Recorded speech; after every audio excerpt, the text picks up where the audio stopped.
Hello, hello. What's good, y'all? Brate Podcast back at it again. Finally able to do some plugs because I've been slipping. Promised I would be a man of my word. That intro you did here was from a lovely musical group known as Game Chops, and one of the members or one of the affiliates with them is Grimecraft. I'll have his information shared in the podcast. If you look up the hashtag or follow him at Grimecraft. Musical mastermind, that's the best way I can describe it. So I'll finally be breaking away from the Apple iTunes or the Apple Loops as they call it, and kind of mixing it up a little bit with a little bit of newness and some updates and some excitement. So that'll kind of give you a little bit of hope and a little bit of incentive to look forward to regarding the podcast. So with that being said and with that being done, go ahead and jump on into it. New week, been a lot of stories. I did get a request for a story. I won't be doing it this week. I will be doing it in my next podcast because it was a good idea. And I'll probably, the best way I can call it, because I did do a story on pretty much one of the lowest teams, I'll do one on the highest teams and kind of mix in and talk about different teams each podcast. So I won't say which team it is yet. They'll probably be listening and probably know who it's referring to. So I'll look at that story and get some information and some research done in reference to that. But nonetheless, I'm going to just jump on into it. Fantasy week last week was not the greatest.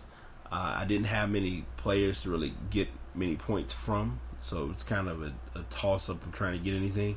And this week already started off rough because my opponent, oddly enough, has Cam Newton. So that was a win-win or a fail win for me. And he had Greg Olsen as well. So he got a little bit of a leg up on Thursday night's game. Going into the weekly picks, I am a man of my word and I like to stick to what is best.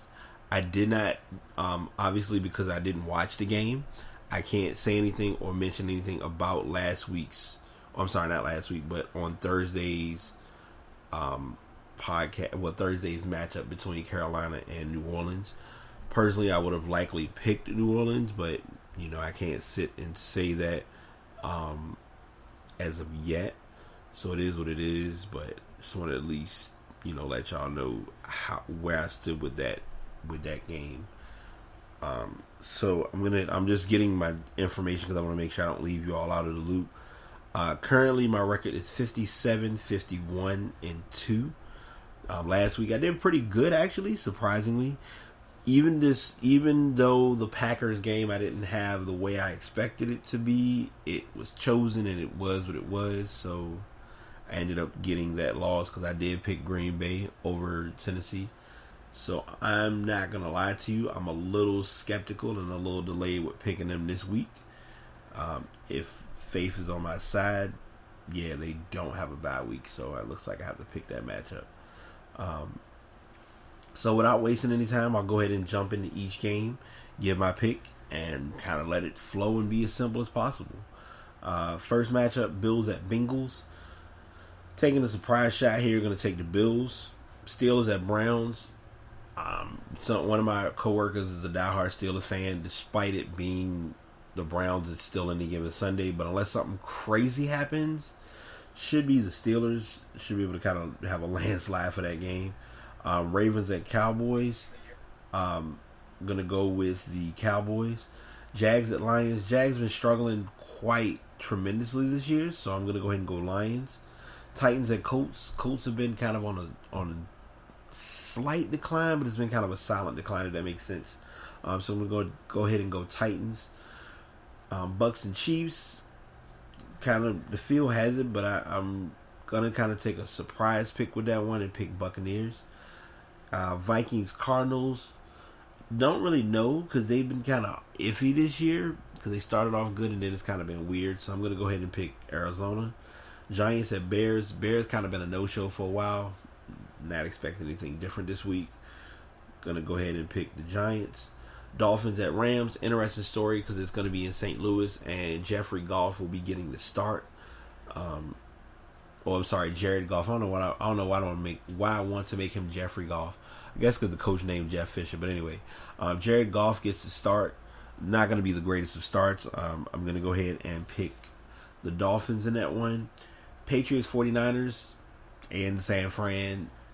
I would take the surprise pick, but I think New England kind of has that one sewn up, so it shouldn't be anything miraculous or surprising in that game. And Packers and Redskins. Obvious pick would be the Packers, but based on how they've been playing, I don't trust them, so I'm going Redskins. Texans at Raiders.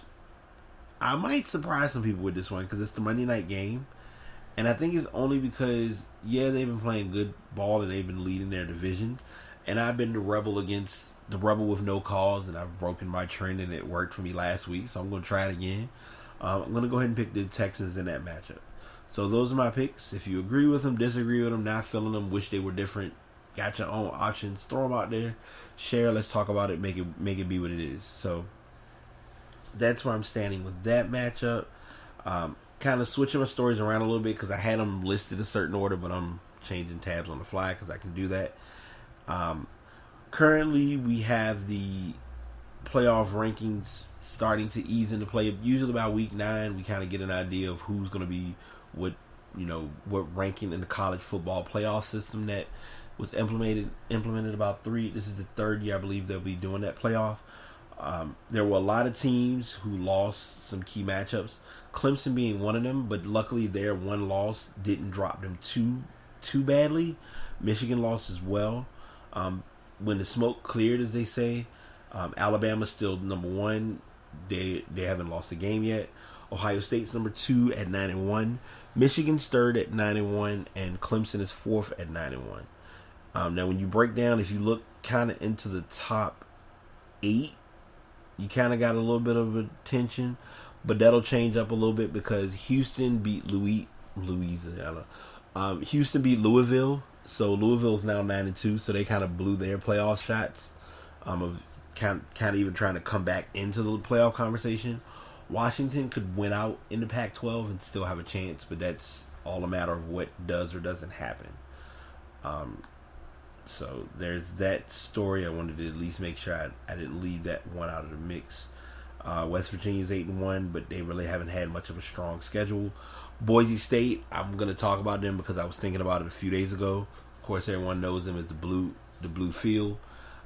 They've been playing good football, but obviously if you're not playing any ranked opponents or really don't have any strength of schedule in your favor, then you kind of get what you get, and that's kind of left them at the 9-1 status of being number 20 based on the polls. Western Michigan's undefeated, but again, strength and schedule, so that's kind of hurt or miss their chances of getting anything. Trying to think of any other teams that's worth mentioning, because I mean, you really won't have too many teams that are kind of going to stand out. And the biggest factor, and this is what I've seen with college football, I'm going to say this because I feel like, I guess, seeing it and observing it for what it's worth, it's kind of the obvious. If you're in the big conferences, your major conferences in college football is ACC, Big 10, Big 12, SEC, Pac-12. It's those 5. If you had to really throw a 6, it would be Atlantic Conference or whatever they used to be. It was the artist formerly known as the Big East, I guess is the best way to say it. So just something to think about. But that's where we are with the standings in college football. Not sure if any extra or major blindsided upsets will happen today, but with Saturdays, anything can happen. Next story is kind of a wild card, but it's a story that was talked about, and I don't like to leave stories like this out of the mix because they're worth discussing.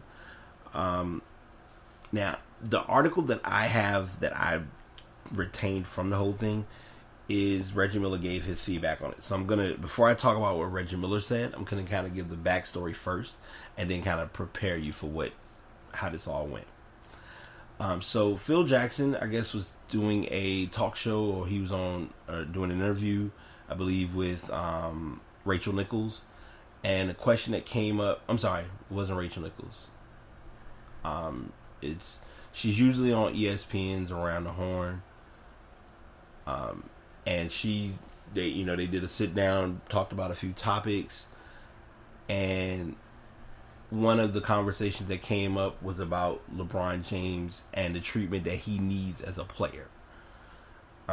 It was presented as if LeBron needs special treatment, and how it was stated in Phil Jackson's terms is that if he's going to a game, if he needs a room, it's got to be for him, his family, and his posse.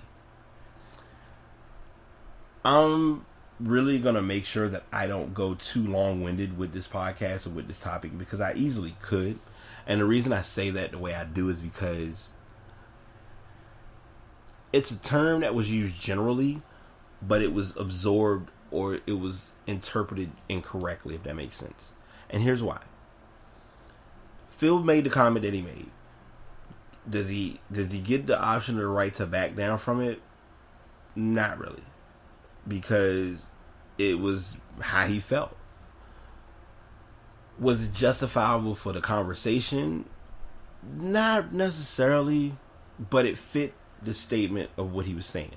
Now, I'm not defending Phil and his approach to it, because I'm gonna be as universal and as transparent in talking about this. LeBron gave his response to what Phil said, and basically LeBron looked at it as, I don't respect Phil Jackson. He's lost my respect. I appreciate him as a coach. He's coached the greats, two players that he respected. Kobe Bryant and Michael Jordan. So, on those facets or in that regard, everything's everything. But he doesn't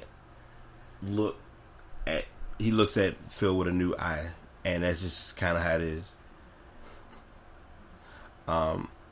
So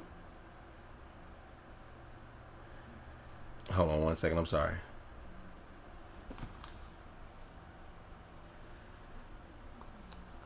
White noise is not my best friend. Alright, anyway, so I'm giving those stories to kind of build up to what I got as one of the articles, which was Reggie Miller gave his input on Dan Patrick's show on Wednesday.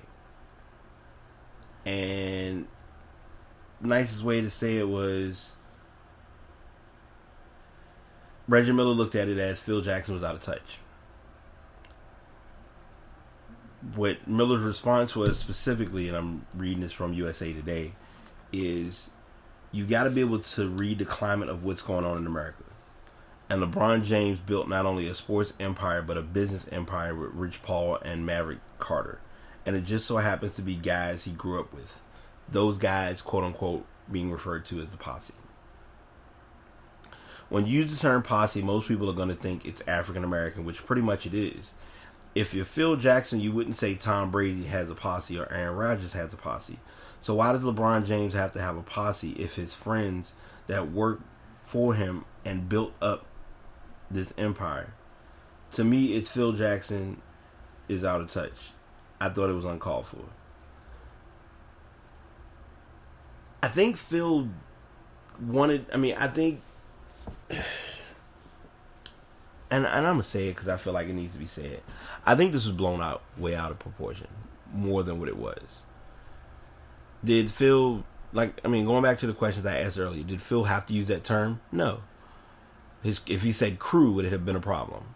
If he had said his peeps, his boys, his fam, his squad, whatever, would any of that have made a difference? That's kind of the key factor to it. Which you also have to look at too, and I'm not defending Phil in any manner. Phil Jackson is not young. Phil Jackson is an OG in every right. He played for the Knicks. It's been at least we almost had to go 3, maybe 4 decades, if not longer, back to basketball being on TV. So his view of things may be a little different. If LeBron is smart enough, he would just kind of take it for what it is and move forward. Because this isn't in any manner or any way, shape, or form going to affect his brand or his image or his reputation as a basketball player. At the end of the day, we still know he's LeBron James. We know he still makes millions of dollars for what he does. Doesn't change. So I get why LeBron's upset, but I also get that Phil didn't know what he said, and he may not have had anybody that really presented it, you likely are going to get a response or a apology or something come back from it if deemed necessary, or if it turns into the infamous, well, hey, we need to find Phil or something. You never know. You never know with basketball of what can happen. So, kind of gonna steer a little bit wild with the car, with the sports story, because you all know that majority of my podcast is usually implemented in the sports scenario. Jurgen Klinsmann, or Jurgen Klinsmann, he is the coach of the United States men's soccer team. Last week, we lost some very weird games. We lost to Mexico and we lost to Costa Rica. Costa Rica, we lost to 4-0. Due to these games looking the way they have, it looks as though no one wants to officially do it yet, but it's coming where he's going to get released. Or it's not giving USA a good view in the eyes of the sports. US in the eyes of the soccer community. USA has good talent, but USA doesn't play like they have good talent. And I don't know if that starts at the coach, because the last time that we really had a good shot of having a good team show up for the United States would probably have been in 2014, when we played the World Cup that year. It was a good show up, or a good turnout, a good attempt, but there was nothing done to follow it up to really make it as if he really wanted it. Like, to me, I just feel like his drive is just not there. And sometimes it's okay. That happens. Like, that's part of the game. But the reason I'm giving this story attention is because I usually throw my wild card or my soccer pick, and I feel like out of all the soccer stories that have hit, this has been the biggest one, because it's like USA fans show up to support USA Soccer. And if you think 5, maybe 10 years ago, USA Soccer didn't get half of the attention it gets now. So that part alone presents progress. So I don't see him being there in the next year. That's just my honest opinion. And I'm saying that because it's truly where I stand and how I look at him as a coach in general. So returning back to football, because I wanted to kind of make this its own story, and I'll tell you why in a moment. A couple of weeks ago, Jeff Fisher was very adamant in saying that Jared Goff was not going to be the starter for the Rams. Well, obviously things change, and the mic probably made loud noises and produced more change. But the nicest way to put it is, it was time. Sometimes you just know it's time. And Case Keenum really has been struggling. They had a good start for a minute, but then it's kind of been like a decline in play for him. Especially, it was one of the games he had 4 interceptions. They were trying to make it and base it on, okay, we need to get wide receivers and this and that and third. But it was time. It's like, hey, let's make a change. We're not making the playoffs. Let's go ahead and just bow out, take this year's L, and put the ball in Goff's hands. So Jared Goff is going to be starting tomorrow. They'll be playing the Dolphins. Don't know how that's going to go. I mean, it's in St. Louis, so you never can tell, like, full-fledged how that can turn out. Oh, I'm sorry, in LA. I don't know why I want to move him back to St. Louis. What makes this, and I'm also adding this story for this purpose too.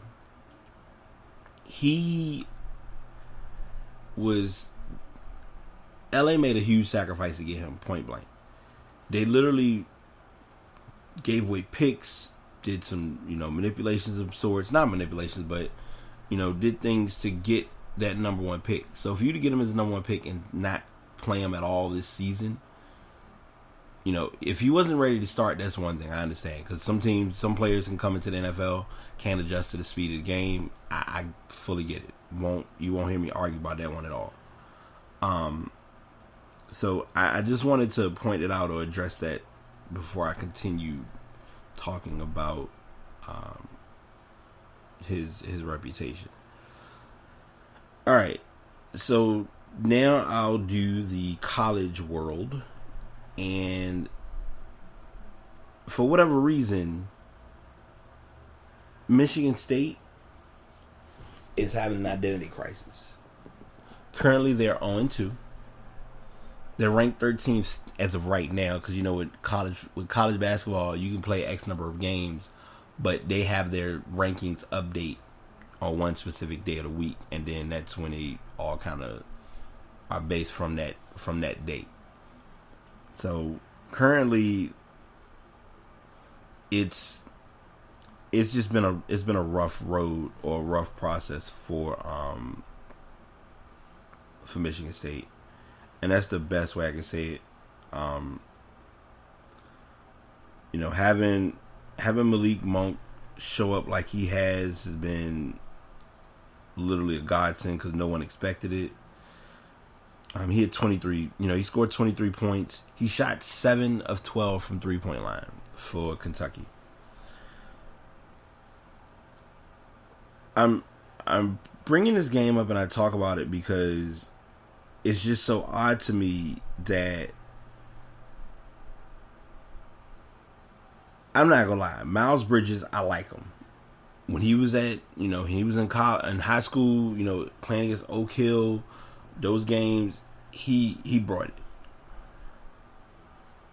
I don't know what's going on now, but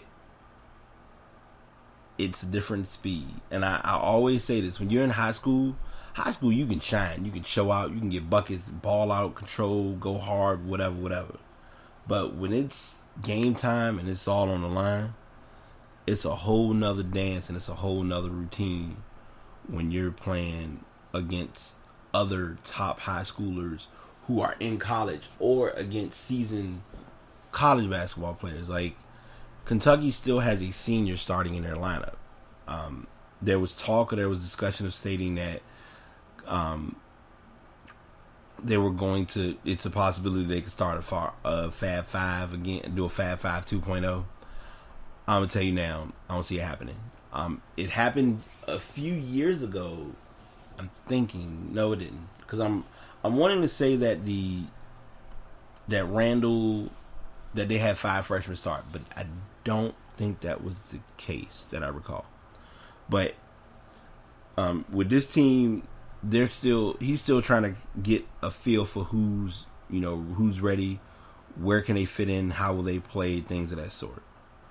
So Michigan State, they don't have as much depth as they normally do, because most times they have a lot of guys who are seniors, juniors on the team, but they don't have them. They have a lot of freshmen that came in and had a pretty top recruitment class, which then goes into my next story, which had a team that had a high recruitment for freshmen, but a lot of them didn't play in this game. Now this was part of the championship classic that's played every year at Madison Square Garden. It was Kentucky against Michigan State, and then it was Duke against Kansas. In the Duke-Kansas game, Duke kind of held their own and stuck close with Kansas majority of the game.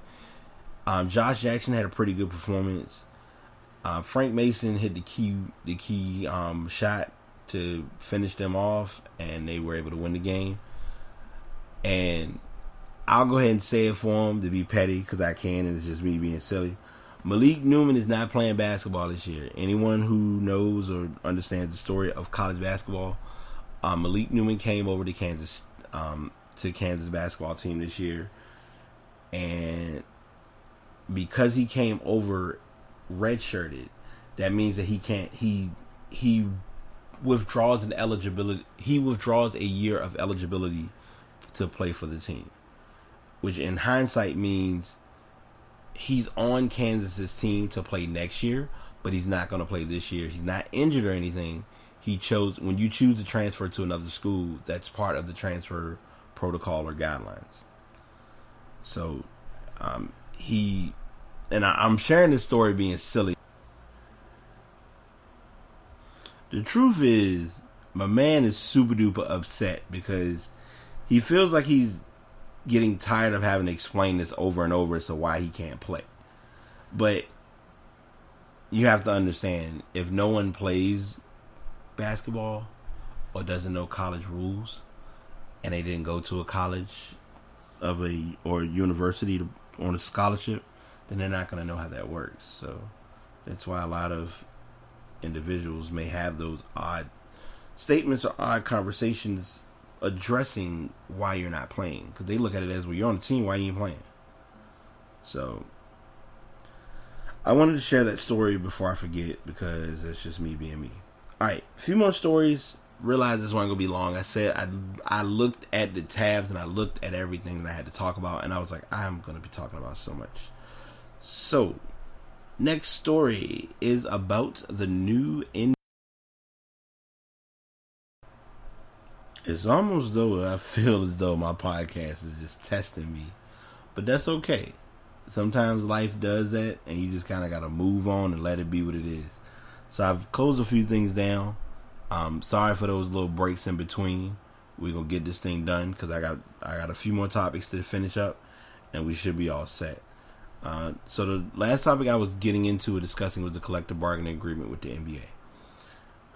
They're renegotiating how things are going to work for the new collective bargaining agreement next year. A couple of things that are being added is that there's going to be what's called a two-way D-League contract, and there's going to be a rookie scale and veteran minimum contract adjustment. One of the things that's being brought up is that preseason schedule will be shortened, which I think would be great. You should expect a more detailed domestic violence policy, because that's been a big story with sports, especially with other leagues involved.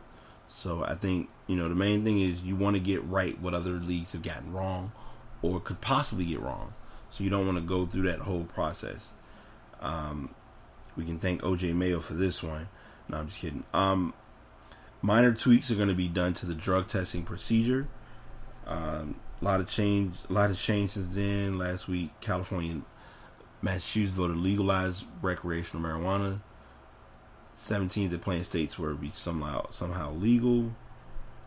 However, and it's almost going to change under the collective bargaining, which means even though it's legal in the state, per the union and per the league itself, they're going to be real strong about that. Let's see what any other stories that see what's other things to share. There's a strong possibility, and this the reason I'm bringing this story up and I'm talking about it, because there's a high chance that you just might have, wait for it, high schoolers get the opportunity to come out of high school and go straight pro again. Now, there are advantages and disadvantages to this, and we already know, and we've learned from our experiences. Some of these instances or some of these scenarios can work. Some of them can pretty much fall through the cracks and be a sentimental fail before they even begin. So we're taking that into account and being sure to look into that with this option being presented. So I wanted to at least talk about those. That was the biggest part of it, is that there's a strong chance that high schools will get to go straight pro. Because, one and done is kind of, if you want to be fair and be honest, one and done is really hurting college basketball, because you're not getting good quality basketball anymore. And I understand that. So in that regard, I'm okay with them pulling that if it's going to make for a good sport. Alright, couple more stories and then I'm going to cap off, because I know y'all like, listen, we heard it, we got it, we get it. But next topic. Alright, so due to the multiple stops in the podcast, what I'm going to do is cap it here. I do apologize. Normally I'll save and let it all just roll out, but it's affecting you all as listeners, and it's affecting me as a podcaster. So I'm gonna cap it here, and what I'm gonna do is restart my computer. If I have to, I will redo the whole thing because I'm real picky about doing this, and I mean I've gotten it down to a science. So until next time, y'all take it easy. Brian Tay Podcast signing out. Peace.